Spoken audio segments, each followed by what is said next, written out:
Magandang araw po sa inyong lahat. Narito na naman po tayo para sa isa na namang kamanghamanghang kwento na tiyak nakakapitan nyo mula umpisa hanggang dulo. Ang kwentong ito ay tungkol sa isang batang lalaki na si Joey. Isang simpleng bata na mahilig maglaro, makulit, pero may mabuting puso. Isang araw, habang naglalaro malapit sa punso, nakapulot siya ng isang kakaibang bagay. Isang maliit na baston na kumikislap na parang ginto. Simula na mapasa kamay niya ang bagay na yon, nagkaroon siya ng mga kakaibang karanasan. At isang gabi, nagising na lang siyang nasa silong na ng bahay nila. Kasama niya doon ang isang nilalang na hindi tao, kundi isang duwende. Binabawi sa kanya ang maliit na baston. Sino kaya ang nilalang na yon? Isa ba yung kaaway o isang kaibigan? Bakit kaya nito binabawi ang naturang baston? Ano ang magiging ganap ng bagay na yon sa buhay nilang lahat? At makatutulong nga ba ang mahiwagang baston kay Joey sa oras ng kagipitan o sa panahon kung kailan may banta ng aswang sa kanilang baryo? Alamin po natin kung paano haharapin ni Joey ang kakaibang mundong kanyang pinasok at ang lihim na koneksyon ng kanyang lolo sa kaharian ng mga diwende. Ngunit bago po ang lahat, mga idol, huwag po nating kalimutan mag-subscribe at i-hit ang notification bell sa aking YouTube channel na The Voice Addict at Apong Isaac para sa mas marami pang makapigil hiningang kwentong aswang at katatakutan mula sa mundo ng kababalaghan. Umpisahan na po natin ang kwento. Martin! Martin! Lo, may tumatawag po sa'yo. Ano ba sinasabi mo? Wala naman ah. Meron po, Lo, narinig ko po eh. Wala nga. Ilang beses ko ba sasabihin sa'yo na huwag mong papansinin ang mga boses na tumatawag mula sa kung saan? Bakit ba ang tigas-tigas ng ulo mo? Biglang nanlaki ang mga mata ni Joey. Hawak pa niya ang kutsara at may kanin sa bibig. Tumigil siya sa pagmuya. Unti-unting nag-iba ang kanyang muka. Mula sa pagkabigla, naging lungkot. Hindi niya napigilan na muo ang luha sa kanyang mga mata. Lo, ibig niyo sabihin, yung tumatawag po. Oy, anong gagawin natin ngayon? Lolo naman eh, bakit niyo po ako tinatakot? Hindi kita tinatakot. Sinabi ko na sa inyo, palagi ko kayong pinapaalalahanan, pero matitigas ang ulo ninyo. Simpleng paalala, hindi nyo masunod. Eh kasi Lo, akala ko po kung sino lang eh. Hindi ko naman po sinasadya. Lo, mamamatay na ba ako? Napatitig ang matanda sa kanyang 10 taong gulang na apo na si Joey. Sumeryoso siya, lalo at panay ang iling ng kanyang ulo. Ayaw niyang takutin si Joey, pero alam niyang kailangang masanay sa disiplina ang bata. Kailangan itong maisabuhay kung ano ang mga turo niya at kung paano pahalagaan ang sinasabi ng mga matatanda. Hindi ko alam, pero hindi ko naman hahayaang mangyari yon, apo. Siguro ay hihintayin na lang natin yung mangunguha sa'yo at pakikiusapan na huwag kang kunin. Eh paano po kapag hindi po pumayag? Abay, wala akong magagawa kundi ang ibigay ka. Mas lalong lumakas ang pag-iyak ng bata. Ayoko po! Huwag niyo po akong ibibigay, Lo! Wala naman po akong ginagawang masama eh! Huwag niyo po akong ibibigay sa kanila! Lumapit si Lolo Martin sa kanyang apo at marahang hinawakan ang balikat. Bumuntong hininga siya, pilit na pinakalma ang kanyang sarili. Kailangan niyong maintindihan na may mga bagay sa mundong ito na hindi niyo pwedeng suwayin. Hihingi po ako ng tawad, Lolo. Hindi ko naman po talaga sinasadya eh. Oo, alam ko. Ako na ang bahalang kumausap. Basta ha, matuto ka na simula ngayon. Huwag kang sasagot lalo na kung minsan mo lang narinig. Kahit sabihin mo pang ako yun o ang ate mo, pag hindi mo nakita na tao, huwag kang tutugon. Umiiyak pa rin si Joey, pero dahan-dahan siyang tumango. Ramdam niya ang panginginig ng kamay dahil sa takot. Akin na yung kamay mo, iyo. Bakit po, Lolo?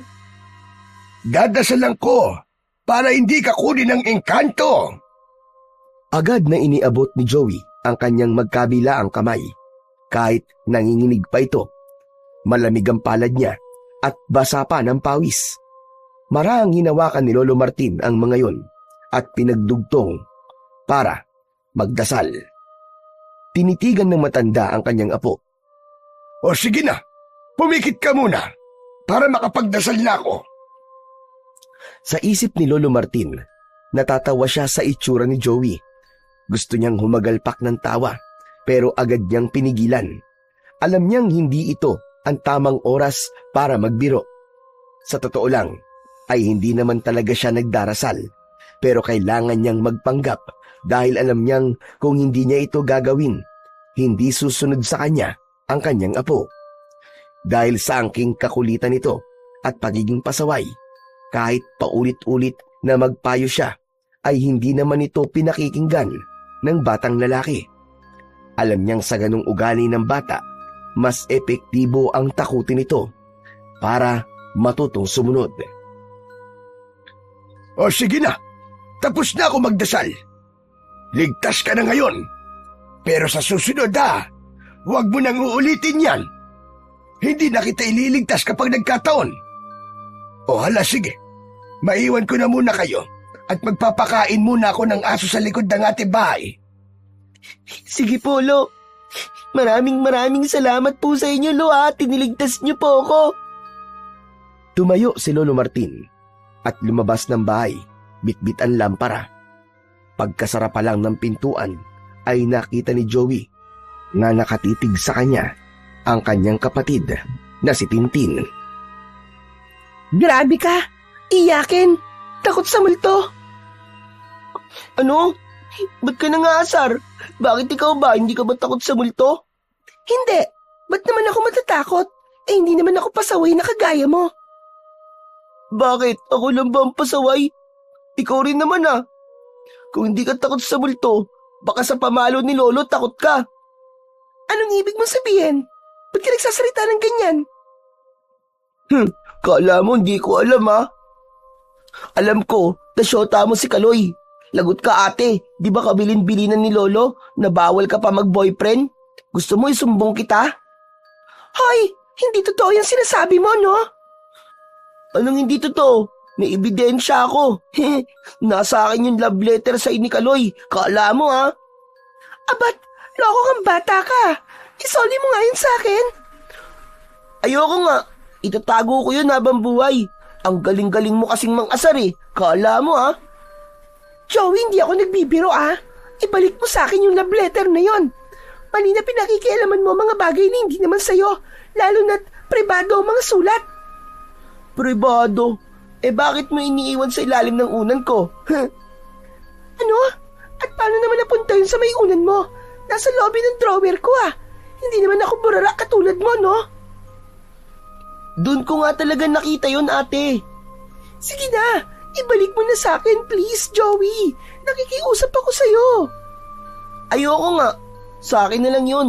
Kasi kapag binigay ko sa yun, siguradong palagi mo naman akong aasarin eh. Hayaan mo, di ko na sasabihin kay Lolo ang tungkol sa inyo ni Kaloy. Promise mo yan ha? Naku, kapag kumalat talaga ang tungkol dyan, babatukan talaga kita. Oo na, promise. Basta bawal mang asara. Ay, saka nga pala, ikaw maghuhugas ng pinggan sa loob ng 1 linggo. Ano? 1 linggo? Ang daya mo naman. Bakit ate, ayaw mo? Ay nako, oo na. Buwisit ka! Naisahan mo na naman ako! Ay, nakakainis! Matapos ang mahabang asaran, nagpatuloy sa pagkain ang dalawa. Si Tintin at si Joey ay magkapatid. Halos 10 taon na din na ulila sila. Sanggol pa lang si Joey nang sabay mamatay sa aksidente ang kanilang mga magulang. Kay Lolo Martin na sila lumaki. Bata pa lang si Tintin noon. Halos 10 taong gulang pa lang. Ang mga ginagawang pananakot at paalala sa bunso niyang kapatid ay hindi na bago sa kanya. Dahil noong kaedad pa lang niya si Joey, ay ganun din ang mga ipinapangaral sa kanya.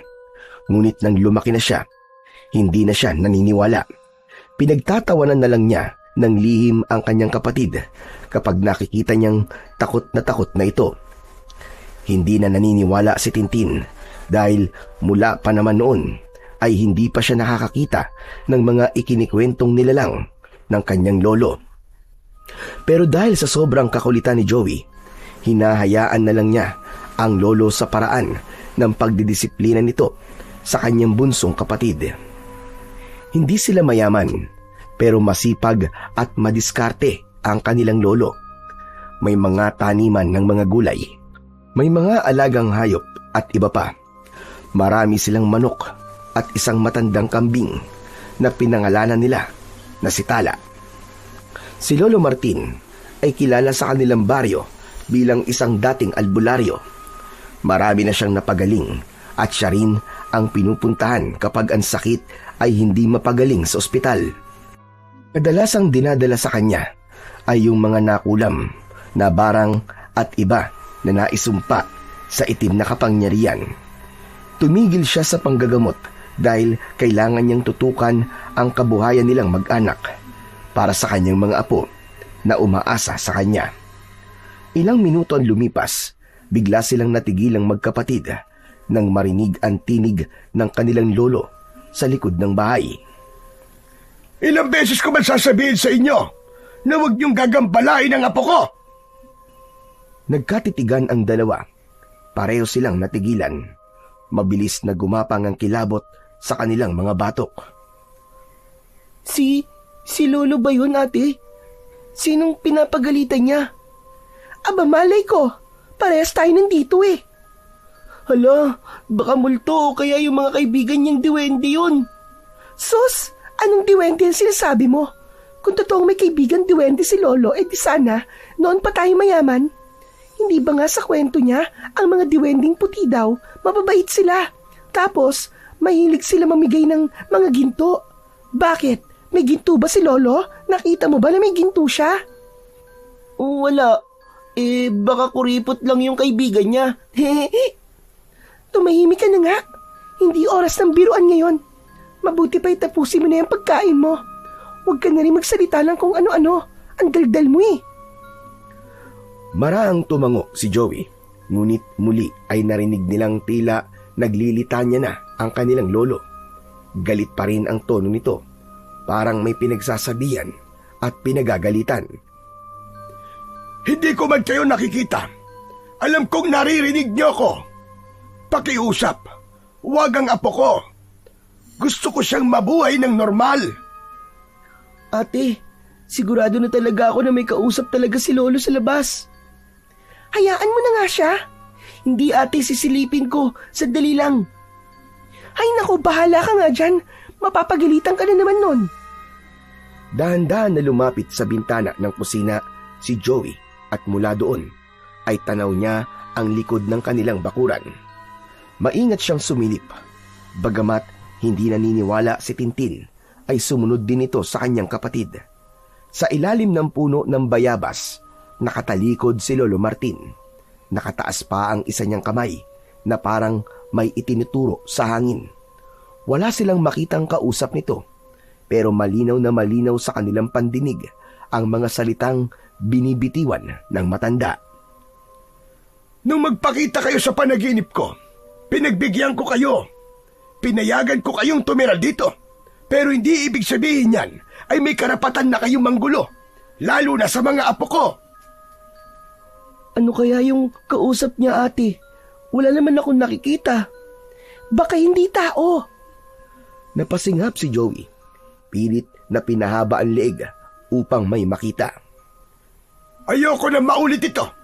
Nagkakaintindihan ba tayo? Pagkasabi nun, ay tumalikod na si Lolo Martin. Sakto sa pag-ikot niya, nakita niya ang dalawang apo niya na nakadungaw sa bintana. Napabuntong hininga na lamang ang matanda. Hindi na siya nagsalita. Dahan-dahan siyang pumasok ng bahay. Pagpasok niya, diretso siya sa sala. Sinindihan niya ang kanilang lumang telebisyon. Umupo siya at nagpatong ng paa sa maliit na lamesa. Samantala, natapos nang kumain si Joey, tumayo siya, nag-ayos ng pinggan at lumapit sa matanda.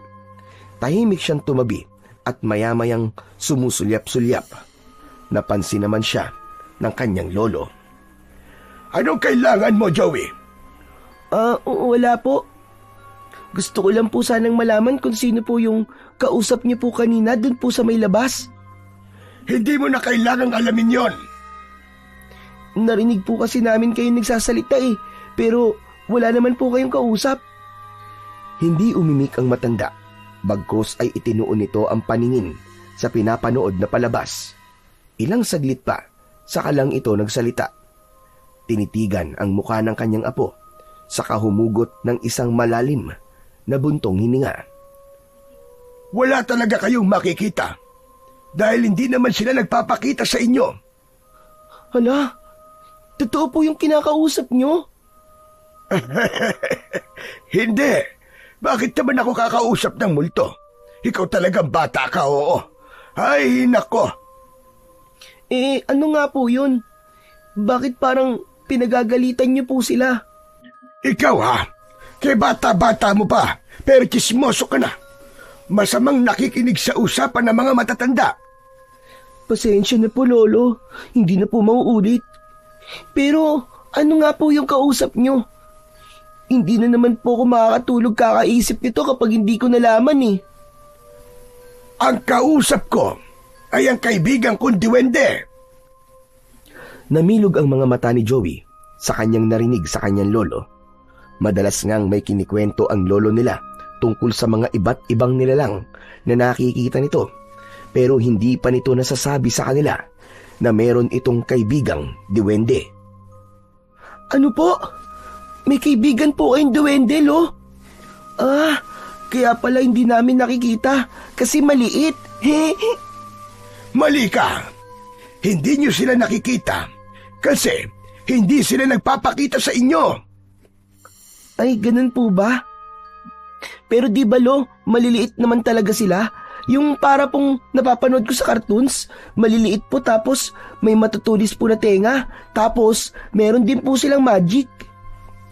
Hindi sila katulad sa cartoons po. Iba ang kanilang itsura. At alam mo bang, hindi naman talaga sila literal na maliit.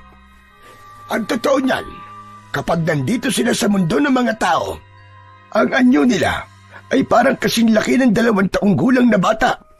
Matataba sila, bilugan ang kanilang mga muka. Oo, matulis ang kanilang mga tenga at matitinis ang kanilang mga boses. Matinis? Ibig sabihin, yung narinig ko po kanina, duwende po talaga? Oo, yung narinig mo kanina, anak yun ng kaibigan kong si Lakan. Isang batang diwende na pasaway, kagaya mo. Lolo naman hindi naman po ako pasaway mabait na bata nga po ako Sus, mabait daw. Palagi kang nasasama sa gulo At Lolo, alam mo bang nalaman ko na may kaaway daw yan sa school nila?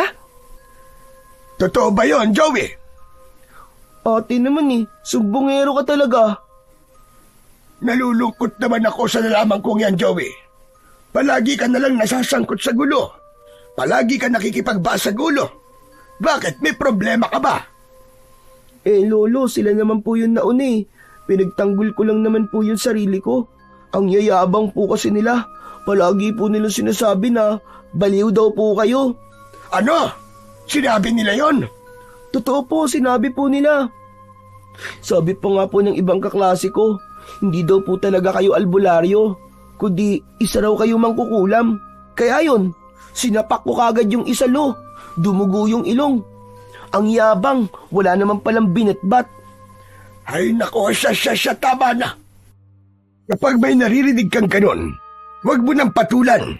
Hayaan mo lang sila sa kung ano ang gustong sabihin sa akin. O kaya'y magsumbong ka sa guro nyo para sila na ang bahalang umaksyon. Hindi yung ikaw ang makikipagbasagan ng muka.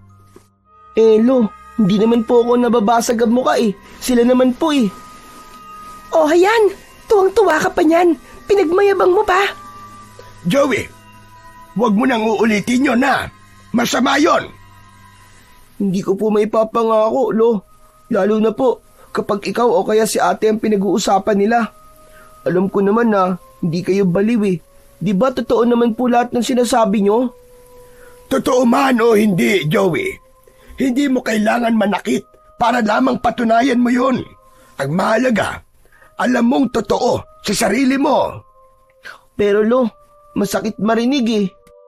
Kasi matampuhin ka minsan. Konting asar umiinit kagad ang ulo mo. Hindi naman sa ganun, ate. Kasi naman, palagi nilang dinadamay si Lolo eh. Hindi naman patas yun. Ngumiti si Lolo Martin. Tumayo siya at tinapik ang ulo ni Joey. O sige na. Salamat apo sa pagtatanggol mo sa akin. Pero ito ang pakinggan mo ha. Hindi mo kailangan gawin yon. Hayaan mo lang sila. Hayaan mong sa kabutihan natin sila mapahiya. Tumango si Joey, pero sa loob-loob niya, alam niyang hindi ganun kadali ang sinasabi ni lolo niya. Bata pa lang siya, alam niya na kung gaano kasakit pakinggan ang mga panlalait, lalo na kapag ang tinutumbok ay ang taong pinakamalapit sa puso niya. Umupo siya ulit sa tabi ng matanda. Hindi na siya nagsalita. Si Ate Tintin naman ay nag-ayos ng mga pinagkainan habang pasulyap-sulyap sa kanila. Ilang sandali ang nakalipas, muli niyang binuksan ang kaninang naudlot nilang usapan ng kanyang lolo. Lo, nakikita niyo po ba talaga sila? Ano ka mo? Sino? Lolo naman eh. Yung sinabi niyo pong alagaan yung mga diwende. Akala ko tapos na tayo sa usapan na yan. Hindi pa po ah. Si ate lang po kasi sumingit eh. Ano po, Lo? Nakikita niyo po ba sila? Naririnig? O nararamdaman niyo lang po? Nakikita ko sila. Bata pa ako noon. Alam mo bang, madalas akong makipaglaro sa kanila. Nagkaroon ako ng kaibigan noon. Ang pangalan niya ay Silakan. Isa siyang puting duwende. Mabait siya. At alam mo bang noon ay dinala pa niya ako doon sa kanilang kaharian. Po? May lugar po sila? May kaharian? Saan po ba? Doon po ba sa may punso nila? Hindi. Hindi talaga punso ang tirahan nila. Meron silang sariling kaharian. Isang mahiwagang lugar na hindi mo aakalain na totoo pala at talagang umiiral. Ano pong makikita doon, Lo? Saka, paano po kayo nakapunta doon? Hindi ko rin alam, Apo. Para ka lang pumikit at pagdilat mo, nasa ibang mundo ka na. Alam mo na maliwanag sa lugar na yon. Ang daming kumikinang na ginto. Wow, talaga po! Ang astig naman! Sana din po, meron din po akong kaibigan duwende. Gusto ko din po makita yung mga nakita niyo po, Lolo. Ay, nako, ikaw talagang bata ka. Walang magpapakitang duwende sa isang batang sutil. Saka hindi basta-basta nakikipagkaibigan ang mga nilalang na yon. Pumipili sila ng mga kakaibiganing tao. At saka ikaw din, hindi pwedeng makipagkaibigan ng basta-basta. Alam mo ba kung bakit? Bakit po, Lo? Dahil may 3 uri ng diwende. May puti, may pula, at may itim. Ang mga puti, sila yung mababait. Sila yung tumutulong sa tao kung gusto nila. Minsan nagbibigay ng gamot o kaya naman swerte. Ganun po ba? Yung mga pula po, Lolo. Ang mga pulang diwende, medyo mapaglaro. Mahilig silang mang-asar at manloko. Minsan itinatago nila ang mga gamit ng tao.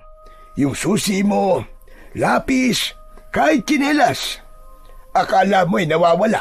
Yung pala pinaglalaruan ka lang nila. Masama po pala sila, Lo. Hindi naman sila talagang masama. Pero hindi rin sila ganap na mabait.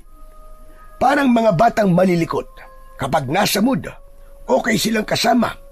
Pero kapag nainip o nainis, ayun, tsaka sila manggugulo. Yung mga itim na diwende po, Lo. Sila ang pinakadelikado sa lahat, Joey. Hindi mo sila dapat biru-biruin. Madalas silang naninirahan sa madidilim na lugar, sa ilalim ng matandang puno, sa likod ng lumang bahay, o minsan sa mga abandonadong gusali. Tahimik sila, pero mabilis magalit. Kapag napikon mo sila, hindi lang sila basta magtatago ng gamit. Pwede kang magkasakit, lagnatin, mahilo, o mawalan ng lakas. May mga kwento pa nga na pinalalaki nila ang mukha ng tao o kaya pinabibigat ang mga paa hanggang hindi na makalakad. Kaya talagang delikado sila, Apo. Naku, ayoko po ng itim na diwende, Lo. Nakakatakot po pala sila. Kaya nga dapat marunong kang gumalang. Kahit hindi mo sila nakikita, huwag kang basta-basta tatapak sa mga lugar na hindi mo sigurado. Huwag mong pagtatawanan ng mga bagay na hindi mo naiintindihan. At higit sa lahat, matuto kang humingi ng paumanin kapag may nagawa kang mali. Tumango si Joey habang nakatingin sa kanyang lolo. Tahimik siyang umupo ng maayos. Napatingin siya sa bukas na bintana sa kanilang sala at doon ay biglang naalala niya ang mataas na punso sa may likod ng bahay nila. Naglaro siya kanina doon. Bigla siyang kinilabutan. Lo, ano po palang napag-usapan niyo po nung diwende, yung kaibigan niyo po? Naku, nagsumbong sila. May bata raw na inihiyan ang punso nila. Po, sinabi po ba talaga nila yun sa inyo, Lo? Oo. At sinabi nilang ikaw yon. Kaya nila ako tinatawag ay dahil nagpaalam sila na kung pwede ka daw nilang parusahan. Kasi laking perwisyo daw ng ginawa mo. Alam mo ba kung ano sinabi nila? Gusto nilang palakihin ang mga paa mo. Lo, wag naman po. Hindi ko na po ulitin yung promise, tsaka hindi ko naman po sinasadya eh. Hindi ko po sila nakikita, Lo eh. Kinausap ko na sila at sinabi kong pagsasabihan na lang kita. Ako na lang ang bahalang magparusa sa'yo. Pasalamat ka at mababait silang klase ng diwende. Napakiusapan ko silang huwag kang galawin. Pasensya na po talaga, Lo. Oo na, basta wag mo nang uulitin yun, ha? Opo, Lo. Promise po. Nang matapos ang usapan, ay sabay na sila ng kanyang lolo na pumasok ng kwarto. Magkatabi sila ng kanyang lolo samantalang ang kapatid naman niyang si Tintin ay sa kabila. Mabilis na nakatulog si Joey. Ganon din naman si Lolo Martin. Ngunit ilang oras ang lumipas, nagising si Joey sa isang kakaibang tunog. May 3 sunod-sunod na pukpok, tapos biglang tatahimik. Ilang segundo ang lilipas, uulit na naman ang tunog na may parehong pattern. 3 pukpok, tigil, saka muling uulit. Napakunot ang noo ni Joey. Hindi niya alam kung saan nanggagaling ang ingay na yun. Para bang may tumatama na isang matigas na bagay. Parang may taong nagbabayo ng palay. At sino naman kaya ang mababait naming kapitbayang naisipang magbayo ng palay sa 10 oras ng gabi? Pambihira naman yan, oh. Istorbo eh. Tinakpan niya ang sarili niyang tenga ng unan, ngunit naririnig pa rin niya ang maingay na tunog. Maya-maya pa ay inalis niya ang unan at tinignan ang lolo niya kung gising pa din ba ito. Pero humihilik ito at mahimbing pa rin ang tulog. Dahil hindi niya na natiis, bumangon siya. Dahan-dahan siyang lumabas ng kwarto. Lumakad papunta sa kusina para kumuha ng tubig. Nauuhaw kasi siya kaya gusto niyang uminom ng tubig. Pero pagdating sa kusina, napahinto siya. Doon niya napagtantong hindi galing sa kapitbahay ang tunog. Galing ito sa likod ng bahay. Lumapit siya sa bintana. Maingat niyang itinulak ito pataas upang silipin kung saan nanggagaling ang tunog. Wala siyang nakita nung una. Madilim ang paligid. Pero nang nasanay na ang kanyang mga mata sa dilim, unti-unti niyang naaninag ang isang nilalang. May nakita siyang bata. May matambok na pisngi at malusog na katawan. Nakahubad ang katawan at tanging bahag lang ang suot sa ibaba. Nakatayo ito. Hawak ang isang pambayo at tila may nilalamas o pinapalo sa ibabaw ng isang lusong na gawa sa kahoy. Muli ay narinig niya ang kaparehong tunog. Babayo ito ng 3 beses sa kahihinto. Lilingon at magmamasid sa paligid. Muli itong babayo 3 beses at muling titigil. Duwende! Ito kaya yung sinasabi ni Lolo na kaibigan niya? Bulong niya sa isip. Ang nilalang na nakikita niya ay mukhang parang laging galit. Kulukulubot ang pisngi nito. May matulis na ilong. Malalim ang mga mata. Hindi ito nagsasalita habang nagbabayo. Nagpatuloy lang sa pananood ang bata hanggang sa isang lingon ng nilalang. Tumama ang tingin nito direkta sa kanya. Napansin nito si Joey na nakasilip sa bintana. Pinapanood siya. Nagkatitigan sila ng ilang segundo. Nanlaki ang mga mata ng nilalang.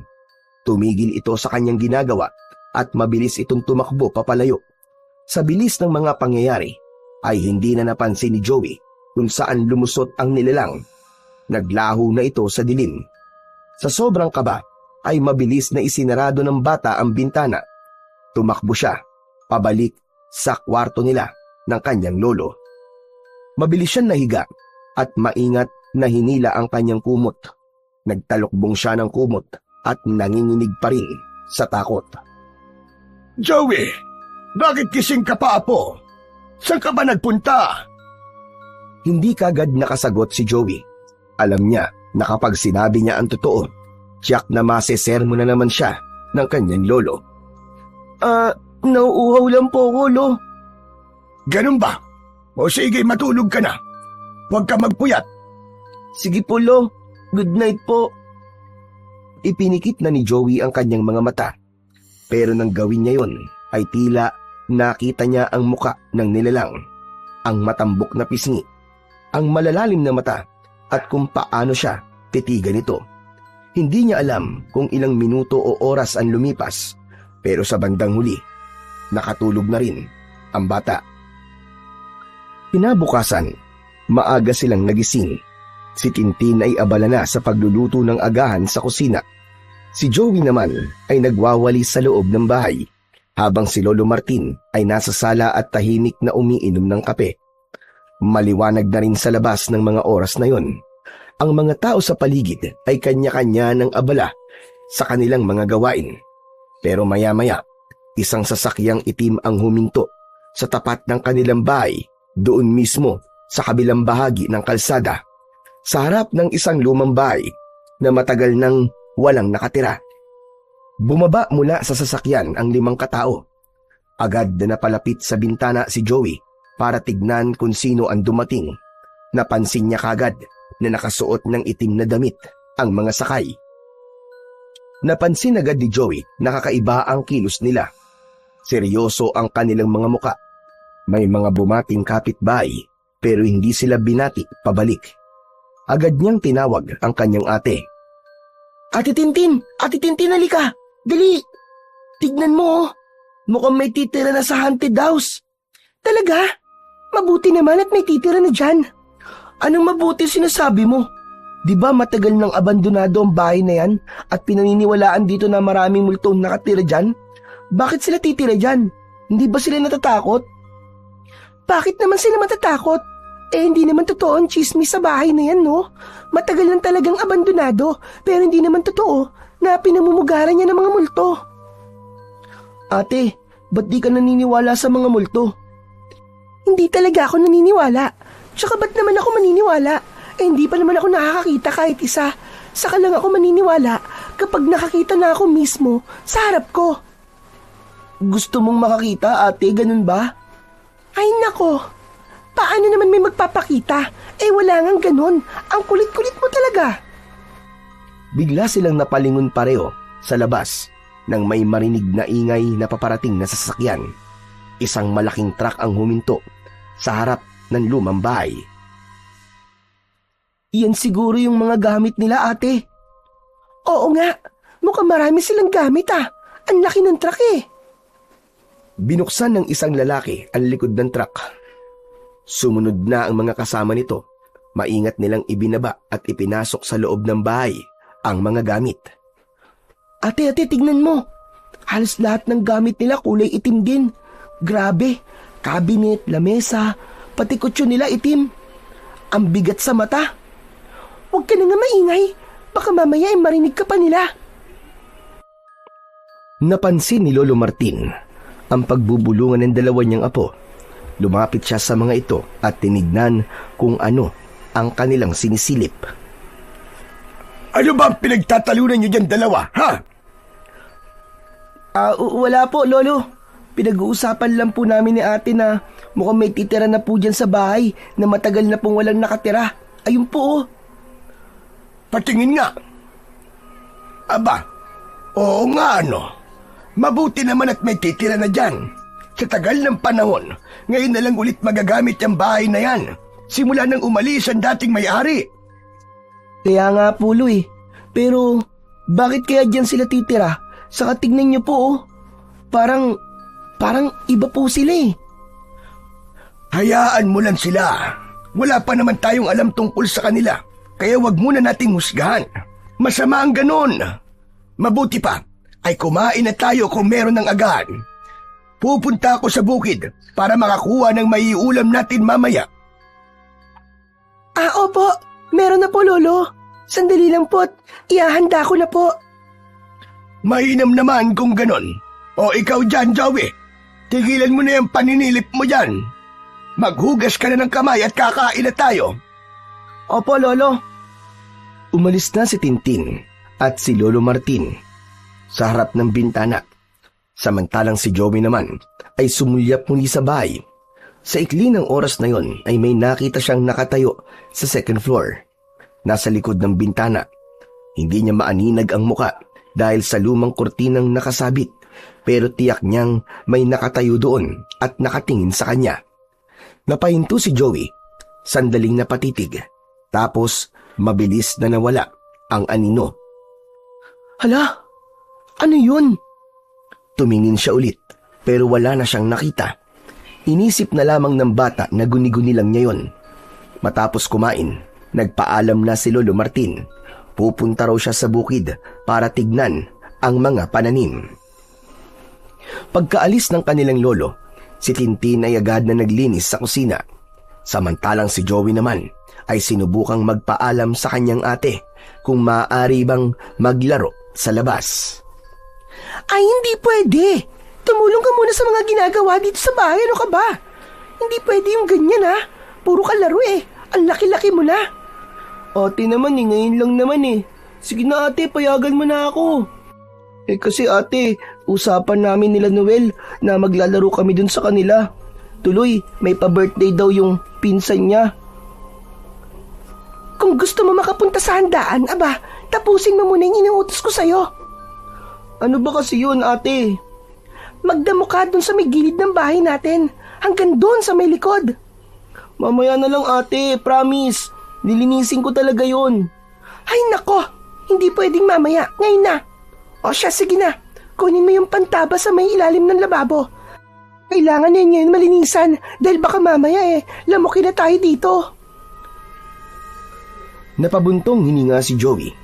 Wala siyang nagawa kundi ang sumunod sa kanyang ate Tintin. Kinuha niya ang pantabas ng damo at lumabas. Nakita niyang madamo na nga, lalo sa may gilid, sa malapit sa kanilang bakod. Tapos ay may mga nakita na din siyang naipong mga tuyong daon na nakakalat. Habang naglilinis, panay ang kanyang reklamo. Pambihira naman talaga Kahit naman maglinis ka na maglinis dito tutubo pa rin ng mga damo. magkakalat pa rin ng mga damo dito. Ay, naku na lang talaga. Ilang sandali pa ay nawalan na ng gana si Joey. Hindi niya maintindihan kung bakit palagi na lang siyang inuutusan. Medyo masama ang loob niya na sa kabila ng pagpapaalam nitong may mahalagang lakad siya, ay ayaw siyang payagan na lumabas. Pero kahit mainit na ang kanyang ulo, patuloy pa rin siya sa pagtabas ng damo. Gusto niya nang matapos kagad yun para makalaro pa rin siya at makasama sa handaan. Maya-maya, may narinig siyang tinig. Hoy! Hoy, Joey! Napalingon siya. Nakita niyang papalapit si Noel, ang kaibigan niya sa kabilang kanto. Oy, Noel, ikaw pala. Oo, ako nga to. Ano pa bang ginagawa mo dyan? Di ba ngayon yung usapan nating maglaro dun sa bahay, tuloy makiki-birthday na tayo? Anyari? Ba't ka nagdadamo? Ayaw mo bang pumunta? Anong ayaw pumunta, Noel? Kanina ko pa nga gustong pumunta kaso pahamak tong si ate. Ayaw akong paalisin dito hanggat hindi raw to natatapos. Ah, ganun ba? Basic lang yan. Wait lang ah, tutulungan kita para matapos mo na kagad. Seryoso ka? Naku, salamat, Noel ah. The best ka talaga. Talaga? Siyempre, di masaya kapag kulang tayo, no? Kaya bilisan na natin, tara! Nagkatawanan ang dalawa habang patuloy sa pagtabas ng damo. Kahit mainit at nakakabagot ang gawain, naging magaan ito dahil sa tulong at bulahan nilang magkaibigan. Muli ay nagkwentuhan silang magkaibigan. Joey, nakita mo na ba yung mga bagong lipat dyan sa tapat nyo? Oo, Noel. Nakita ko na sila. Balita ko, kakaiba daw sila. Oo, totoo yun, Noel. Lahat sila nakasuot ng itim na damit. Pati gamit nilang pinapasok sa loob ng bahay nila, puro itim lahat. O kung di naman itim, lahat ay madidilim ang kulay. Yun nga din ang narinig ko kanina eh. Nakapagtataka na gusto nilang tumira sa haunted house na yun. Matagal nang pinamumugaran ng multo at engkanto ang bahay na yun, di ba? Kaya nga eh. Noel, hindi kaya... Hindi kaya ano? Binitin mo pa eh. Ano ba yung gusto mong sabihin? Wala. Baka mamaya, pag sinabi ko pagkalat mo eh. Sus, sabihin mo na, kasi baka parehas din tayo ng iniisip. Alam mo ba, narinig ko kanina pinag-uusapan ng mga matatanda, nakakaiba daw ang kilos ng pamilya na yun. Baka raw baka mga mangkukulam daw o kaya mga aswang. Aswang? Hala, nakakatakot naman yun. Hindi ko naman alam kung totoo yung sinasabi nila. Alam mo naman dito sa baryo natin, ang daming marites. Pero tol, totoo man o hindi, dapat mag-ingat tayo. Wala namang problema sa amin yun eh, kung sakaling aswang man sila o mangkukulam. Nakalimutan mo yata, albularyo ang lolo ko, di ba? Ay, oo nga pala, no? Habang abala sila sa pagkikwentuhan at pagtatabas at pagbubunot ng damo, napansin nilang may nakatayo sa gilid ng bakod. Hindi kalayuan sa kanila. Isang bata, siguro ay nasa 5 taong gulang na batang lalaki. Isa ito sa mga kasama ng bagong lipat. Uy, Noel! Noel, tignan mo! Nakikinig yung bata sa may bakod, oh! Napalingon si Noel. Nakita niya rin ito. Nakatayo lang ang bata, tahimik at nakatitig sa kanila. Hindi ito gumagalaw. Hoy! Hoy bata, anong ginagawa mo dyan? Ayaw sumagot ah. Baka bingi. Huwag mo nang kausapin. Bakit di natin kakausapin? Tignan mo naman kung paano niya tayo tignan, oh. Lumapit si Noel sa may bakod. Nakipagtitigan ito sa bata. Hoy! Umalis ka nga dyan! Pero hindi pa rin gumagalaw ang bata. Inang saglit pa, ngumisi ito. Nakangiti pero matalim ang kanyang mga mata at sapat na yon para kilabutan si Noel. Umatras ito at mabilis na bumalik sa tabi ni Joey. Tol, uwi na ako. Ha? Hindi pa nga tayo tapos eh. Bahala ka na dyan, uwi na ako. Habol ka na lang dun sa may birthday yan. Hihintayin ka namin ha. Nagmamadaling lumakad palayo si Noel. Naiwan si Joey na naguguluhan. Napatingin siya ulit sa bata pero wala na ito sa pwesto. Parang bula itong biglang nawala. Hala, nasaan na yung bata? Bakit biglang nawala? Nasaan na yun? Iginala niya ang paningin, pero ni anino ng bata ay hindi na nga niya nakita. Itinuloy na lang niya ang kanyang pagdadamo. Nang matapos sa gilid, tumuloy na siya sa likod. Konti na lang ang natitirang damo doon, kaya nagmamadali siyang tapusin ito para makalapit na rin sa kanyang ate at ipakitang tapos na siya. Habang nagtatabas, napansin niya sa may paanan ng puno ng bayabas ay may nakita siyang isang mataas na punso. May punso. Ito kaya yung bahay ng duwende na nakita ko? Lumapit siya, tinitigan ito ng maigi. Malaki ito, halos kasing taas ng kanyang hita. Maayos ang hugis, parang sadyang binuo. Pero kung bahay ito ng duwende, paano sila nagkakasya dito? Saka saan sila pumapasok? Wala naman akong makitang pintuan o kaya butas. Umikot-ikot siya sa paligid ng punso. Inaasahang baka may makitang maliit na butas, bitak o lagusan, pero wala talaga siyang makita. Naalala niya ang palaging paalala ng kanyang lolo, maging maingat sa punso. Huwag gagalawin, huwag iihian. Biglang napangiti si Joey nang maalala ang sinabing yun ng kanyang lolo. Ibinukas niya ang kanyang zipper at umihi. Sige nga, tignan nga natin kung talagang may magic ka. Habang umiihi siya, may napansin siyang isang bagay sa ibaba ng punso. Parang may kumikislap. Agad niyang isinara ang zipper at yumuko. Doon niya nakita ang isang kakaibang bagay na bahagyang nakabaon sa lupa. Inusisa niya ito. Pinagpag ng konti gamit ang kamay. Inalis niya ang mga batong nakadagan at nakaharang. Isang maliit na bagay yon na matigas, makintab at kulay ginto. Maliit lang ito, halos kasing haba ng isang dangkal at kasing taba ng kanyang hinlalaki. Pinulot niya ito. Para itong hugis maliit na baston. Sa dulo nito na parang hawakan ay may maliit na bilog na tila mata. Hala, ano to? Ang ganda naman. Pinunasan niya ito gamit ang laylayan ng kanyang damit. Maingat niyang tinanggal ang ilang putik na nakadikit dito. Habang pinupunasan niya, lalo itong kuminaw. Napalingon siya sa paligid. Tahimik, walang ibang tao sa bakuran nila.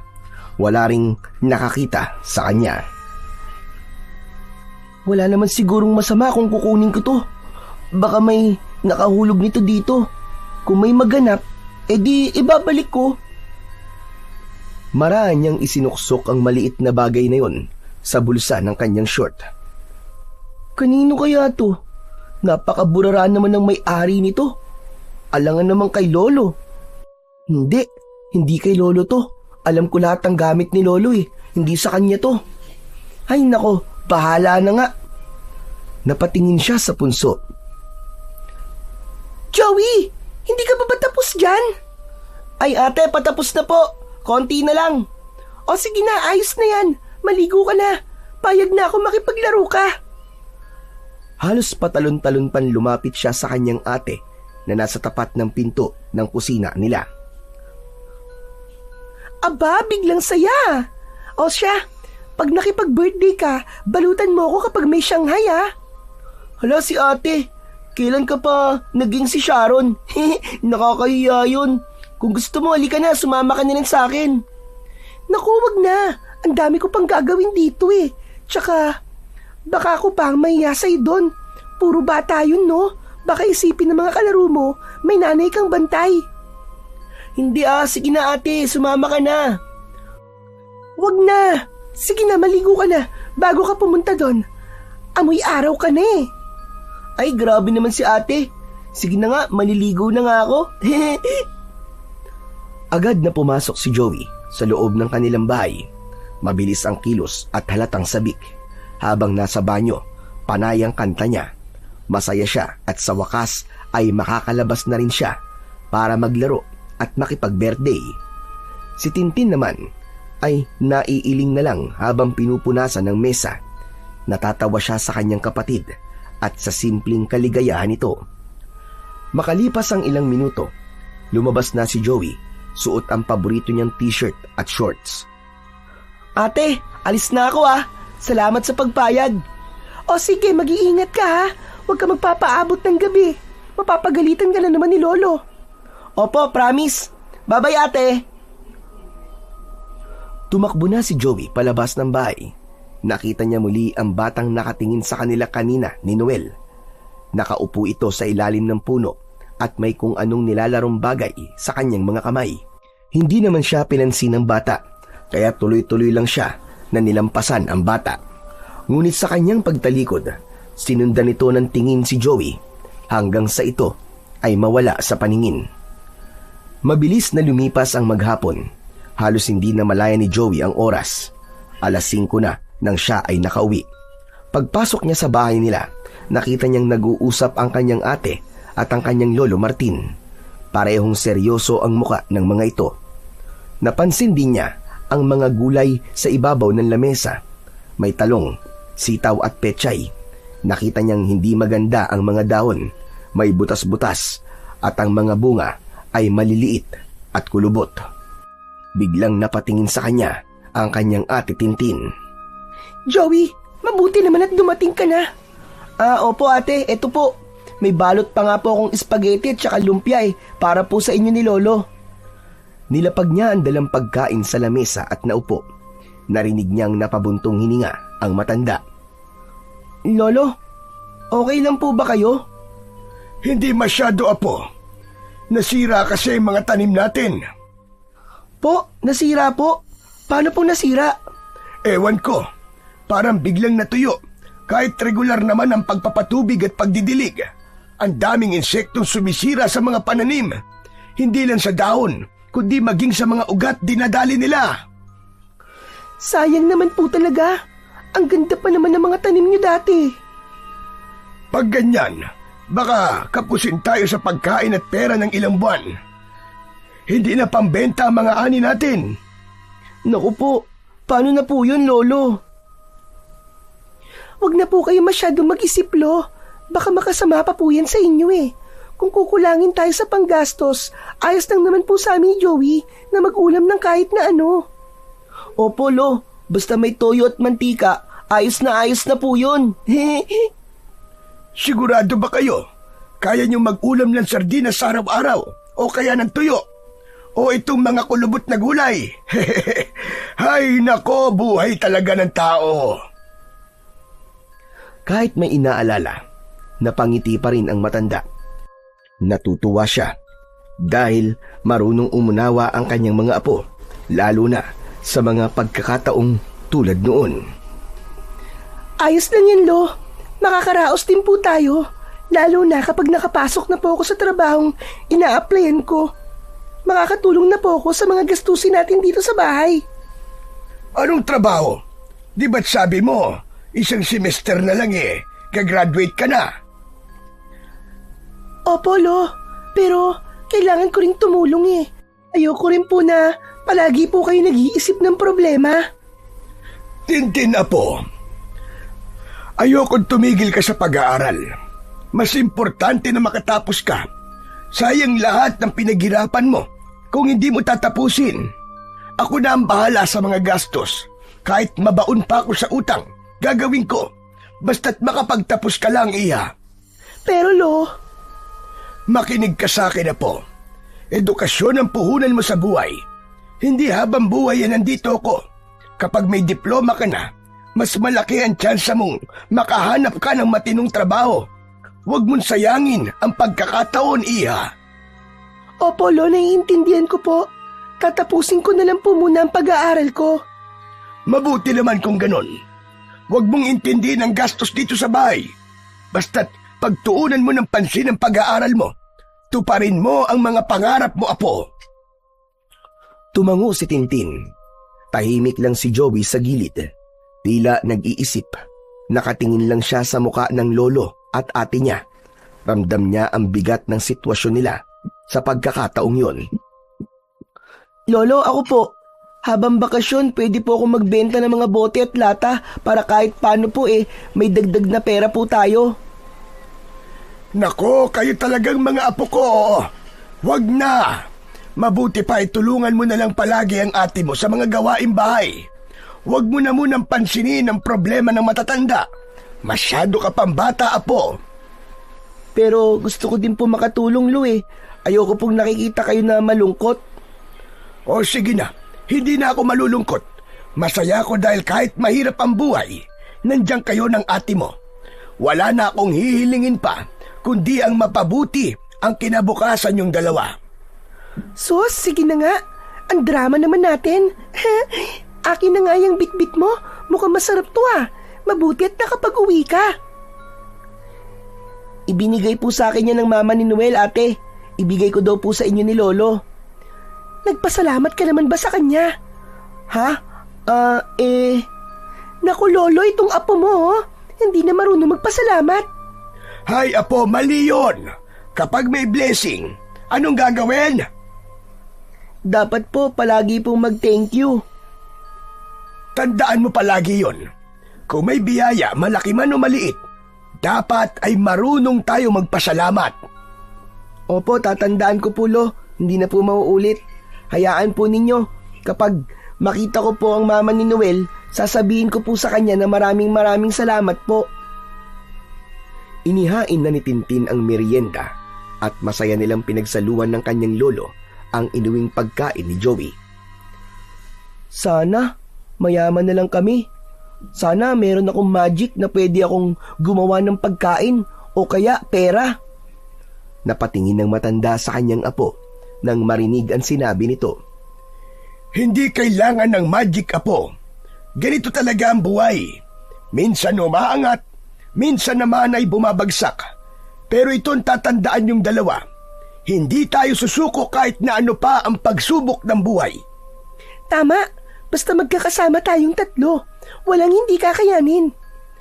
Lolo, promise po pag lumaki po ako na po magpapaaral kay ate. Ako na rin po ang bibili ng lahat ng kailangan natin. Bibilan po kita ng bahay na may rep. Yung tulad po sa bahay ni Noel, yung punong-puno po ng pagkain. Napatingin ang maglolo at ate sa kanya. Hindi nila napigilang ngumiti sa sinabi ng bata. Nagkatawanan silang tatlo. Saglit man ang sandaling yon, napawi ang bigat ng mga problema. Kinagabihan, nang nakahiga na si Joey sa silid nila ng matanda, bigla niyang naalala ang maliit na baston na kanyang napulot. Naku, saan ko nga ba yun nilagay? Tumayo si Joey at sinimulang magkalkal sa mga maruruming damit niya. Hinanap niya ang short na suot niya kanina. Ano bang hinahanap mo dyan, apo? Hindi agad siya umimik. Hindi rin alam ang isasagot kung sasabihin ba niyang may napulot siyang isang makinang na bagay. Naglalaro sa isip niya na pwede itong ipakita sa kanyang lolo at baka sakaling pwedeng ipagpalit ng pera para may pambili sila ng masarap na pagkain at pang-tuition ng kanyang ate. Hoy, Joey! Ba't di mo ako sinasagot? Ano ba kasi ang hinahanap mo? May napulot po kasi ako kanina, Lo eh. Hinahanap ko po. Ganun ba? Ba't mo naman pinulot? Hindi ba't sinabi ko sa'yo na huwag kang basta-basta nangunguha o maski pumulot ng mga bagay na hindi sa'yo? Kahit mukhang walang may-ari, kung hindi sa inyo huwag niyong pakikialaman. Isusoli ko na lang po, Lo. Ano ba kasi yun? Ano po? Laruan po, Lo. O sige, pagkatapos mong hanapin matulog ka na rin ha. Inaantok na ako. Mauna na ako matulog. Sige po. Good night po, Lo. Pagkatapos pumikit ang mga mata ng kanyang lolo, ay sakto namang nakita niya na ang makinang na bagay. Pinagmasdan niya itong mabuti at nang matapos, muli niyang ibinulsa ang baston. Hindi niya kayang sabihin ang totoo sa kanyang lolo. Matulog ka na, Joey! Ano ba? Matulog na! Bawal magpuyat! Opo, matutulog na po. Nahiga at pumikit na siya, ngunit makalipas ang ilang minuto, hindi pa rin siya dalawin ng antok, samantalang ang kanyang lolo ay malakas na ang hilik. Ilang beses niyang sinubukang tumagilid, tumihaya, pero wala pa rin. Ilang sandali pa ay bigla siyang nakarinig ng munting kaluskos mula sa kanilang kusina. Para bang may tao. Dahan-dahan siyang muling bumangon. Lumapit siya sa may pintuan na nahaharangan ng kurtina. Madilim ang kusina, pero may naaaninag siyang konting galaw. Hindi malinaw, pero sigurado siyang may gumagalaw. Hanggang sa may narinig siyang matinis na tinig. Naku, saan kaya niya punta yun? Malalagot ako sa tatay ko kapag di ko nahanap yun. Inakala niyang magnanakaw ito, kaya agad niyang sinubukang gisingin ang kanyang lolo. Lo, gising! Lo, may tao po sa kusina! Hindi pa rin nagising ang kanyang lolo, kaya sinubukan niyang yugyugin ito sa balikat. Nagmulat ng mga mata ang matanda. Agad naman niyang sinenyasan na huwag maingay at itinuro ang labas. Pabulong silang nag-usap. Ano bang meron, ha, Joey? Lo, may tao po sa kusina. Kanina pa po yun, paikot-ikot siya. Narinig ko po parang may hinahanap. Baka po magnanakaw. Paanong magnanakaw? Wala naman siyang mananakaw dito sa atin. Sandali, ang ate mo. Kaagad na bumangon si Lolo Martin nang maalala ang kanyang dalagang apo. Mabilis niyang pinulot ang kanyang itak na nakalagay sa tabi ng pintuan nila. Lumabas siya upang tiyakin ang seguridad nila. Dahan-dahan silang pumunta ng kusina at bigla nilang sinindihan ang ilaw. Ngunit wala silang nakitang tao doon. Agad na sinilip din ni Lolo si Tintin, pero tulog ito. Muli itong bumalik ng kusina. Wala po, Lolo. Baka po, multo po yung narinig ko kanina. Hindi, apo. Kasi mukhang may pumasok talaga dito. Tignan mo ang pintuan natin dito sa likod. Nakabukas. Sinara ko to kanina. Nakakatakot naman po kung may magnanakaw. Alam nyo, narinig ko talaga kanina na malalagot daw siya sa tatay niya kapag hindi niya nahanap ang bagay na yon. Hindi agad sumagot si Lolo Martin sa sinabi ng apo. Nag-isip ito saglit. Tinignan niya ang kanyang apo. Napansin niya ang tensyon sa mukha ng bata. Isasara ko na lang ang pinto at pagkatapos nun matulog na tayo ulit. Pagbalik nila ng silid, hindi na nakatulog ng maayos si Joey. Nakahiga siya pero gising ang isip. Paulit-ulit sa kanyang tenga ang boses na narinig niya. Inilabas niya ang baston na nasa kanya. Hindi kaya ito ang hinahanap niya? Muli niyang ibinalik sa kanyang bulsa ang baston at sinubukang pumikit. Pero sa mismong pagpikit niya, pakiramdam niya ay parang may humila sa kanya pababa. Para siyang nahulog. Pagmulat ng kanyang mga mata, hindi na banig ang kanyang hinihigaan, kundi lupa na. Napagtanto niyang nasa ilalim siya ng bahay nila. Nasa silong siya. Hala, bakit nandito ako? Anong ginagawa ko dito sa silong? Agad siyang tumayo, pero napansin niyang mababa lang ang silong. Napilitan siyang yumuko habang gumagalaw. Sinubukan niyang sumigaw. Lolo! Lolo! Ate! Pero walang sumasagot. Maya-maya, may lumitaw na nilalang sa harapan niya. Maliit ito, parang batang 2 taong gulang. Kayumanggi ang balat, parang lupa, matulis ang tenga, malaki ang mata at may makapal na kilay. Suot nito ay kulay berdeng bahag na parang gawa sa dahon. Nakatitig ito sa kanya na walang emosyon. Nasa iyo ang baston! Nakita ko kanina! Nilagay mo sa bulsa mo! Akin na yan! Sandali lang! Bakit ko naman ibibigay sa ito? Sa'yo ba to? Hindi sa akin! Pero sa tatay ko yan! Hinahanap na niya kaya kailangan ko nang maibalik yan sa amin. Ba't mo ba kasi kinuha? Bakit mo ninakaw? Hoy! Hindi ko to ninakaw Napulot ko lang to. Sinungaling ka! Ibalik mo yan sa akin! Ibalik mo yan! Kung ayoko, nagbibintang ka. Di mo naman alam ang nangyari. Kung tutuusin, ikaw ang may kasalanan nito kasi burara ka. Gusto mong parusahan kita? Baka gusto mong isara ko yung bibig mo para hindi ka na makapagsinungaling. Di gawin mo. Hindi ako natatakot sa'yo. Pagagalingin ako ng lolo ko. Magaling siyang albularyo, kaya matutulungan niya ako. Hindi ba't kilala mo si Lolo Martin? Oo, kilala namin siya. Kaibigan siya ng tatay kong duwende. Kung ganun, kapag sinaktan mo ako, malalagot ka sa tatay mo. Oh, heto na. Susoli ko na sa'yo. Napulot ko lang naman talaga yan eh. Inisip kong mahalaga ang bagay na yan kaya kinuha ko para maibalik kapag may naganap. Pero hindi tama yun. Masamang kumuha ng hindi iyo. Pero hindi ko naman kinuha yan para ang kinin eh. Wala naman akong balak na itago at gawing akin yan. Kaya nga sinoli ko na sa'yo eh. Kung ayaw mo edi itatago ko na lang ulit. Sige na nga. Bigay mo na.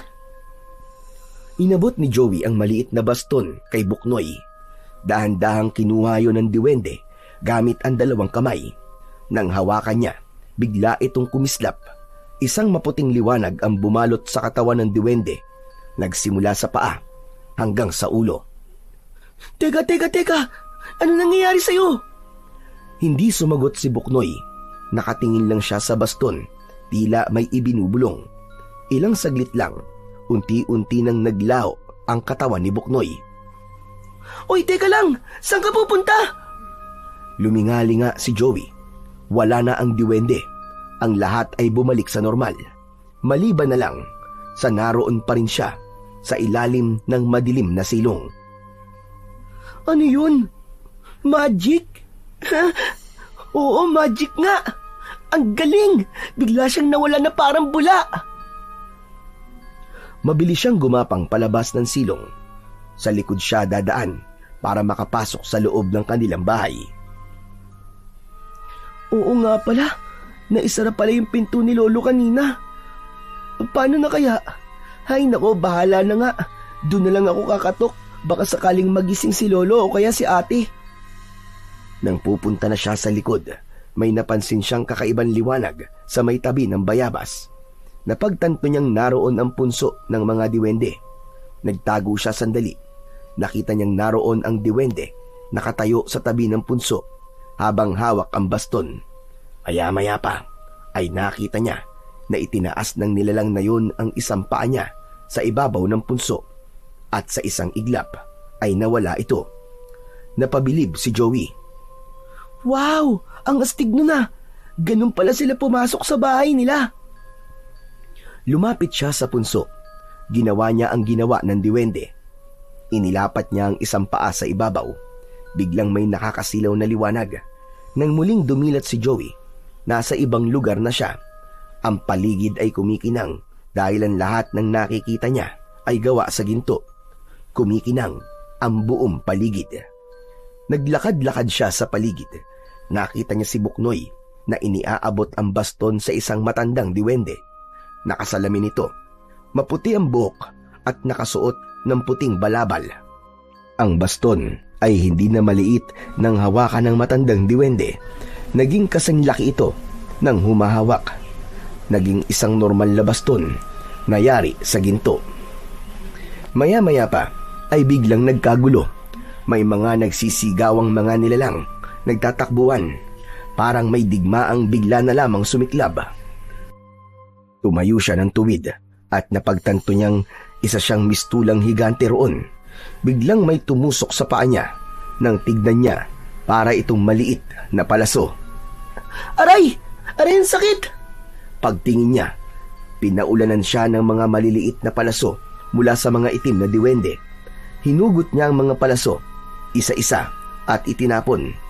Ibinato niya ito pabalik sa mga diwende. Tumayo siya ng tuwid at ipinakita ang malaki niyang katawan sa mga ito. Nagsiatrasa ng mga itim na nilalang. Halatang natakot sila kay Joey. Hindi nila sukat akalaing may mas malaki sa kanila roon. Pagkatapos ng kaguluhan, lumuhod sa harap niya ang mga puting diwende. Ang ilan ay yumuko, ang iba nagtaas ng kamay. Lumapit si Buknoy. Salamat sa ginawa mo. Hindi ko inaasahan na tutulungan mo kami sa biglaang pagdating ng panganib. Ah, yun ba? Wala yun. Ayoko lang na nanonood ako kapag may inaapi. Ako nga pala si Buknoy. ikaw si Joey, di ba? Teka, kilala mo na ako? Siyempre, lagi naman ako sa paligid eh. Naririnig ko kayo kapag nag-uusap at nakikita halos araw-araw. Talaga? Wow, ang galing naman. Sandali, ba't ka nga pala nandito? Paano ka nakapasok dito sa kaharian namin? Nakita kasi kita kanina.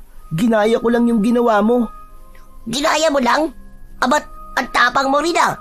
Hindi basta-basta nakakapasok dito mga tulad mo. At saka, delikado yung ginawa mo, hindi mo ba alam yon? Curious lang kasi ako eh. Ang astig kasi nung ginawa mo. Ipinato mo lang yung paa mo tapos bigla ka nang nawala. Di ko naman akalaing mapupunta ako rito. Hindi ganun yon. Kahit gayahin mo pa ang ginawa ko, kung normal ka lang na tao, hindi ka makakapasok dito. Ha? Anong tingin mo sa akin? Abnormal? Ang ibig ko sabihin, espesyal ka. Teka, hindi ko maintindihan kung anong sinasabi mo eh. Hayaan mo na nga lang, Joey. Huwag mo nang intindihin ang sinabi ko. Nilingon ni Buknoy ang kanyang ama. Tahimik lang itong nakatingin kay Joey. Lumapit ito sa kanyang ama. Nag-usap sila ng mahina. Hindi marinig ni Joey ang usapan ng mag-ama. Maya-maya ay nakita niyang tumango ang matandang diwende. Hindi nagtagal, ang matandang diwende ay kinausap ang kanyang mga kasama at pagkatapos ay lumakad na sila palayo.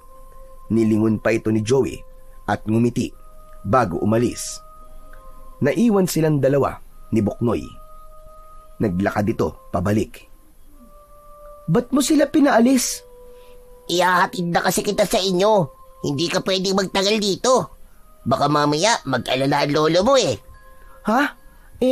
Saglit pa naman akong umalis, di ba? Kahit na, siya nga pala. Salamat sa pagliligtas talaga sa amin ha. Alam mo, mabuti na lang at isinuli mo ang baston ng tatay ko. Yun lang ang konting panahon na wala dito sa kaharian namin ng baston ay sinubukan na kaming salakayin ng mga itim na diwende. Talaga? Ganong kahalaga ang bagay na yun dito? Kapag hawak yun ni tatay, wala makakapasok dito sa kaharian namin. Para yun sa proteksyon naming lahat. Hindi lang yun basta baston. Yun ang tagapagpanatili ng balanse dito sa mundo namin. Kapag nawala yun, unti-unting humihina ang depensa ng kaharian namin. Ganun ba yun? Kaya kayo siguro sinugod kanina. Ang dami niyong kalaban eh. Oo, tama ka.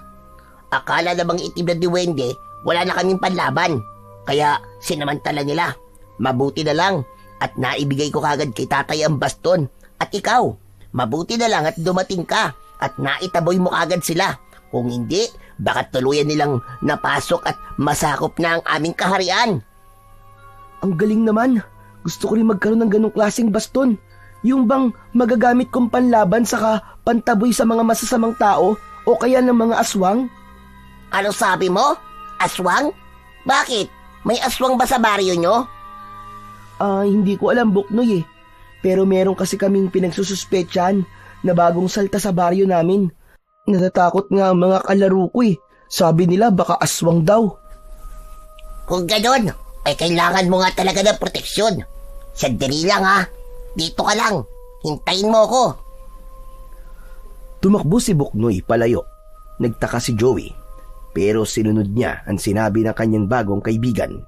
Pinagmasdan niya ng maigi ang paligid habang naghihintay. Hindi pa rin siya makapaniwala sa mga nangyayari. Na naroon siya sa isang mahiwagang lugar at ang kausap niya ang isang totoong diwende. Maya-maya pa bumalik si Buknoy. May hawak na itong bagay na nakabalot sa telang kulay abuhin. Oh, heto. Ano to, Buknoy? Baston yan. Para sa'yo. Ha? Bakit ibinibigay mo ulit sa akin tong baston? Paano kung magkaroon ulit ng digmaan dito? Hindi naman yan yun. Iba to. Ang bagay na ito ay replika lang ng totoong baston ng tatay ko. Pero may kapangyarihan din to. Hindi ito kasi lakas ng totoong baston. Pero sapat na para sa proteksyon mo. Magagamit mo ito kapag nasa panganib ka. Pero sana gamitin mo lang kung kinakailangan ha. Hindi ito laruan. Totoo to? Sa akin na talaga tong basto na to. Oo nga, pero tandaan mo ang mga babala ko. Huwag mo itong ipapakita sa iba. Huwag mong ipagyayabang. At higit sa lahat, huwag mo itong gagamitin sa masama. Sige, promise. Salamat talaga sa'yo, Buknoy ha. Dahan-dahang binuksan ni Joey ang tela. Tumambad sa kanya ang maliit na baston na gawa sa makintab na metal na nababalutan ng ginto. Magaan ito, pero ramdam ni Joey na may kakaibang lakas sa loob nito. Huwag mo nang subukan dito. Hintayin mong makabalik ka sa mundo mo. Pero kapag may naramdaman kang panganib, hawakan mo lang yan at banggitin ang salitang tanggol. Saka mo ituktok ng 3 beses sa anumang bagay na gawa sa kahoy. Tanggol? Ayos ah. Parang pangalan ng isang action hero ah. Hindi ko alam yon, pero tulad na sinabi ko kanina, gamitin mo lang kapag kailangan ha? At bantayan mong mabuti. May mga nilalang na gustong maagaw ang mga gamit na may kapangyarihan. Naku, iingatan ko talaga to, Buknoy. Promise. Mabuti. Tapos isa pa. Bumalik ka na sa inyo ha. Baka hanapin ka na ng lolo mo eh. Tsaka wag mong sasabihin na dito ka galing. Magagalit na naman sa amin yun eh. Hehe. Naku, pagpasensyaan nyo na lang si Lolo. Ganun lang talaga yun. Pero mabait yun. Oo, alam ko naman yun.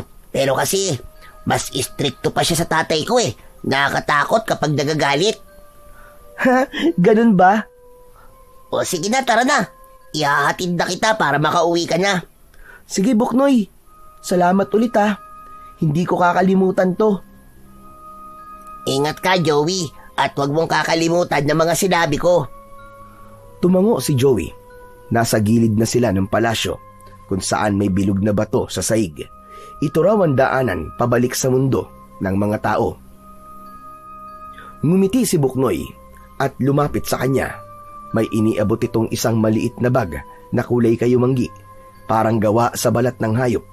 Maliit lang ito, kasya sa palad, pero may tali para maisabit o maibulsa.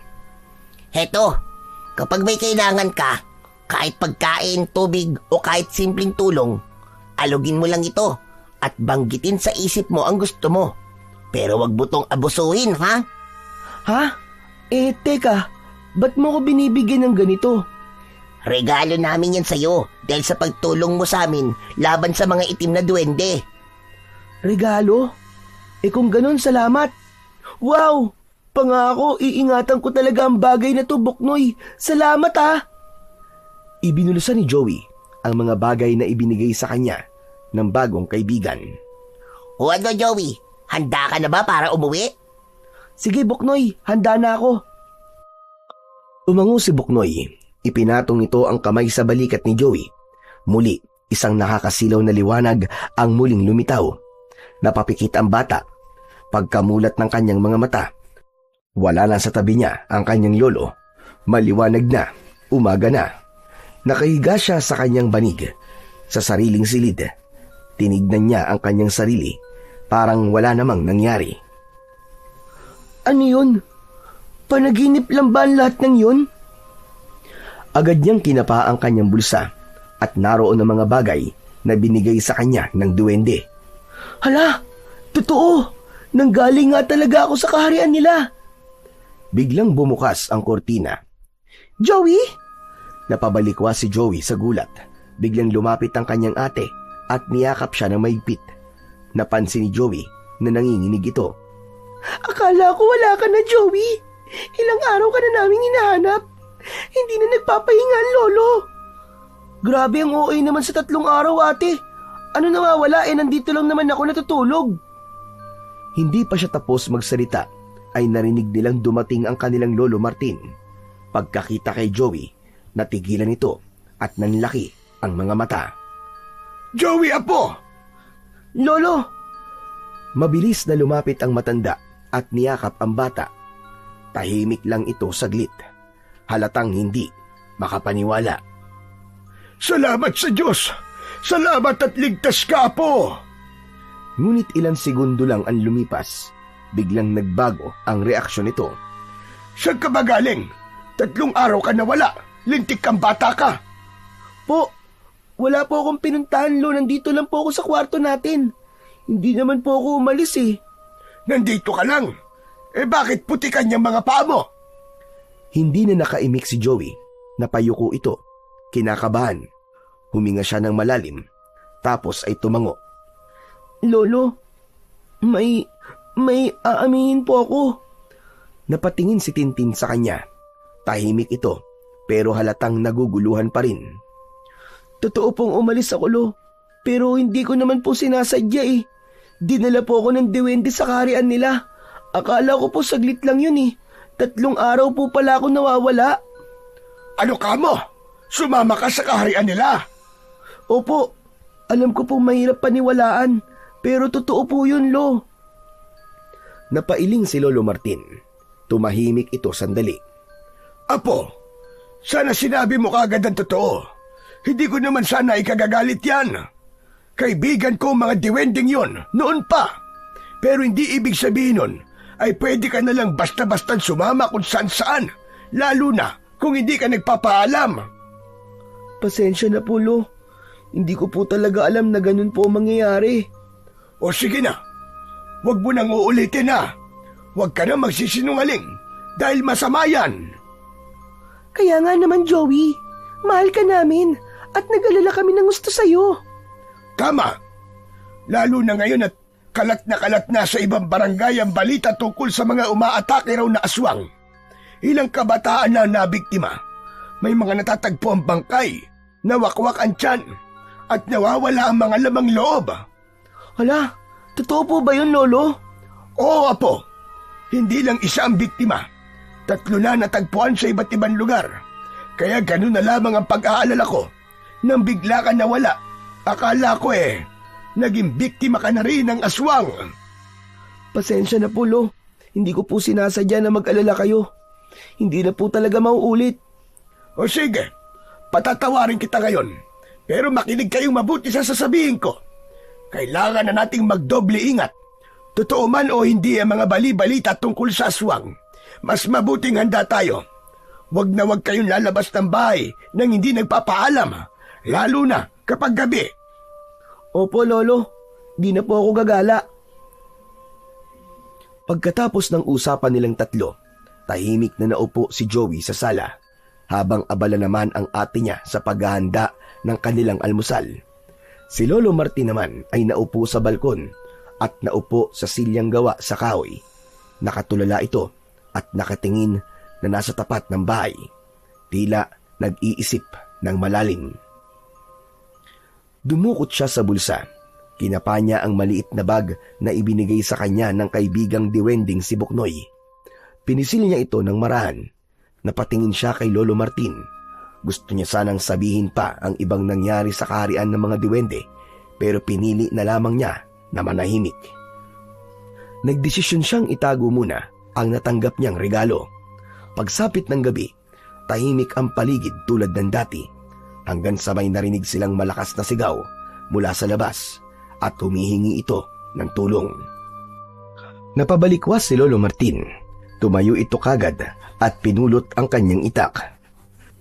Mga pasaway! Sinabi ko na nung una pa na wag nilang idadamay ang baryo sa kademonyoan nila! Napatitig si Joey sa kanyang lolo. Narinig niya ang mga mura nito habang palabas ng bahay. Lolo, saan po kayo pupunta? Makikipagtuos ako sa mga aswang na yon. Kailangan tapusin ang kalokohan nila, Joey. Huwag kang lalabas. Dito lang kayo ng ate mo. Maliwanag ba? Paglabas ng matanda, mabilis siyang sinundan ni Joey nang di niya namamalayan. Si Tintin ay masarap na ang tulog sa kabilang silid. Tahimik siyang naglakad. Sinundan ng matanda hanggang sa makarating sila sa isang madilim na bahagi ng baryo kung saan may isang malaking puno sa gilid ng kalsada. Ganun na lamang ang panlalaki ng mga mata ni Joey nang makita niya ang bangkay ng isang bata na nilalantakan ng isang batang aswang. Hayop kayo! Bakit nyo ginawa to? Sinabi ko na sa inyong wag nyong idadamay ang baryo. Pinakiusapan ko na kayo, pero binaliwala nyo. Magbabayad kayo! Mga demonyo kayo! Biglang gumalaw ang mga daon sa itaas ng puno. Tumalon mula sa itaas ang 4 na nilalang. Isa-isang bumagsak sa lupa at pinalibutan nila ang matanda. Nakatago sa likod ng isang puno si Joey. Nanginginig siya, natatakot sa kanyang mga nakikita. Ang mga nilalang ay mapuputla. Mahahaba ang mga kuko, may matutulis na ngipin, at may mga matang purong itim ang kulay. Ay, sino ka para takutin kami? Isa ka lang albularyo na napaglipasan na ng panahon. Wala kang laban sa amin, tanda! Huwag niyo akong ismulin! Kahit matanda na ako, kayang-kaya ko kayo! Ipagtatanggol ko ang baryo ko! Mga hayop kayo! Mananagot kayo! At sa palagay mo, kaya mo kami? Hindi mo kami mapipigilan, tanda! Kung gusto naming mambiktima dito, wala ka magagawa! Hindi mo kami mapipigilan! Tumawa ang iba pang mga aswang. Isa sa kanila ang sumugod at hinampas si Lolo Martin. Nakailag naman ang matanda, pero nahagip ang braso niya ng matulis na kuko at dumugo ito. Tignan natin kung hanggang saan ang kaya mong itagal, tanda! Sumugod ang isa pang aswang. Nakailag ulit si Lolo Martin at gumanti ng taga. Tinamaan ang isa sa balikat. Napasigaw ang aswang, pero agad din naman itong gumaling nang dilaan ng isang aswang ang sugat. Habang pinagtutulungan ng mga aswang ang kanyang lolo, hindi na nakatiis si Joey. Napaiyak siya sa sobrang takot at galit. Naalala niya bigla ang baston na ibinigay sa kanya ng kaibigan niyang diwende at inilabas niya ito sa kanyang bulsa. Tanggol! Itinuktok niya ito ng 3 beses sa katawan ng puno. Biglang lumiwanag ang baston. Lumaki ito ng halos kasing taas niya. Kumikinang ang kulay ginto nitong katawan. Hindi na siya nag-isip pa. Tumakbo siya at sinugod ang isa sa mga aswang. Ah! Bitiwan niyo ang lolo ko! Malakas ang palo niya gamit ang baston. Tumama ito sa likod ng mga aswang. Biglang sumigaw ito sa sakit. Parang pinapaso ang balat. Tumalsik ito at napasadsad pa sa lupa. Napahawak ito sa likod at napapikit sa sobrang sakit. Hindi na ito agad nakatayo. Napalingon ng lahat sa kanya, ngunit imbis na matakot, bigla silang nagtawanan. Aba, may dumating na hapunan para sa atin. Bata pa, malambot pa ang laban. Joey, anong ginagawa mo rito, apo? Umalis ka! Umuwi ka na, dalian mo! Hindi, Pulo! Hindi ko po kayo iiwan dito! Humigpit ang kapit ni Joey sa baston. Nanginginig ang kanyang tuhod pero hindi siya umatras. Napatingin siya sa aswang na tinamaan niya. Nakita niyang hindi agad gumagaling ang sugat nito. Kahit kanina'y mabilis naghilom ang sugat nito sa mga itak ni Lolo Martin. Hindi siya gumagaling. Ibig sabihin, epektibo to. Muli siyang humakbang papalapit sa isa pang aswang. Pinalo niya ito sa braso. Agad itong napaatras. Aray! Anong klaseng baston yan? Nagsimula ng mag-alinlangan ng iba pang aswang. Lumayo ang dalawa. Ang iba ay pumesto sa likod ng punong malapit. Ngunit hindi pa rin ligtas si Lolo Martin. Sugatan ito at hirap ng tumayo. Isa sa mga aswang ang sumugod muli, direkta kay Lolo Martin. Nakita ito ni Joey. Hindi! Hindi pwede! Tumakbo siya. Pumesto sa harapan ng lolo niya at itinapat ang baston. Muli, isang malakas na liwanag ang kumislap mula dito. At sa loob ng isipan ni Joey, may boses siyang narinig. Gamitin mo ang lakas ng baston. Ako ang bahala sa'yo. Nabigla si Joey. Napatingin siya sa baston. Buknoy! Mabilis na napalinga siya sa paligid pero hindi niya nakita ang kaibigan. Boses lang yun sa kanyang isipan. Ngunit pagkaraan ng ilang sandali, kusang gumalaw ang kanyang mga kamay. Maigpit itong humawak sa baston. Ang mga paa niya ay gumalaw din ng kusa. Hindi niya alam kung paano pero parang may kumukontrol sa kanyang katawan. Parang alam nito kung ano ang dapat na gawin. Nang sumugod muli ang isang aswang, agad niya itong napalo sa dibdib. Umatungal ito at tumilapon. Sunod-sunod ang naging galaw ni Joey. Para siyang sinaniban ng lakas. Mabilis din ang kanyang galaw. Bawat tama ng baston, parang kidlat itong tumatama sa katawan ng mga aswang. Ang isang aswang ay nagbago ng anyo at naging isang malaking paniki. Lumipad ito pero hinabol ni Joey at binato ng kanyang baston. Natamaan ang pakpak nito. Napunit yun. Bumagsak ito sa lupa at mabilis na gumapang palayo. Pinilit ng kanyang lolo na tumayo at nilapitan ang gumagapang na aswang. Itinarak nito sa dibdib ng aswang ang matalim nitong itak. Nang makita ng mga aswang na patay na ang kanilang lider, nagsitakbuhan ng mga natitirang aswang. Alam nilang talo na sila sa pagkakataong yun. Naiwan si Joey at ang kanyang lolo, kapwa hingal na hingal. Anong klaseng sandata ang hawak mo, Joey? Lo, galing po to sa mga diwende. Regalo daw po nila sa akin. Napahawak sa dibdib si Lolo Martin. Kaya pala, Apo. Hindi ko alam kung matutuwa ako o magagalit. Pero salamat. Dahil kung hindi ka dumating, baka wala na ako ngayon. Hindi na niya natapos ang sasabihin. Napatingin sila pareho sa bangkay ng bata. Lo, kawawa naman po yung bata. Ilang minuto ang lumipas, may narinig silang paparating. May mga taong tumatakbo, may dalang mga sulo, pamalo at iba pang armas. Pagkakita sa dalawang bangkay, napahinto ang grupo. Agad nilang tinanong sa dalawa kung ano ang nangyari. Agad na ipinaliwanag ni Lolo Martin ang lahat. Ang mga tao nangilabot sa anyo ng aswang. Halos hindi sila makapaniwala. Galit na galit sila sa kanilang nalaman na totoong aswang ang mga bagong salta sa kanilang lugar at posibleng ang mga ito ang may kagagawan ng kaguluhan sa ibang lugar. Maya-maya pa ay dumating na ang mga magulang ni Noel. Ang kaibigang bata ni Joey. Hinahanap nila ang kanilang anak. Sabing lumabas lang ito saglit para umihi kanina pero hindi na nakabalik. Nag-aalala ang mga ito na baka isa na rin siya sa nabiktima ng mga halimaw. Nagdesisyon sila na sumugod sa bahay ng aswang, samantalang ang iba ay nagpaiwan upang ayusin naman ang mga bangkay.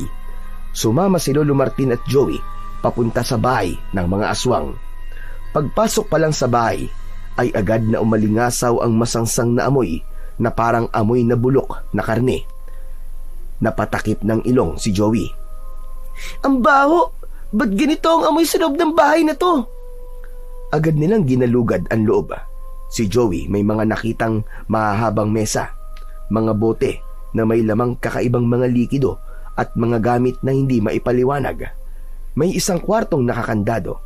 Pinwersa nila itong buksan at doon nila nakita ang ilang batang nakagapos, nakapiring ang mata at may busal sa bibig. Agad nilang kinalagan ng tali ang mga ito. Nagsiiyakan ang mga bata. Huwag na kayo matakot! Ligtas na kayo! Lumapit sa isang bata si Joey. Bumaling ang bata at nagkatitigan sila. Napahikbi si Noel. Noel? Joey! Joey! Niyakap siya ni Joey ng mahigpit. Pareho silang umiiyak. Salamat! Salamat at dumating kayo! Akala ko talaga mamamatay na ako eh. Maraming salamat. Tana, Noel, tana. Ligtas ka na. Tapos na to. Nandito na kaming lahat. Ligtas na kayo. Inalalayan ni Joey si Noel palabas.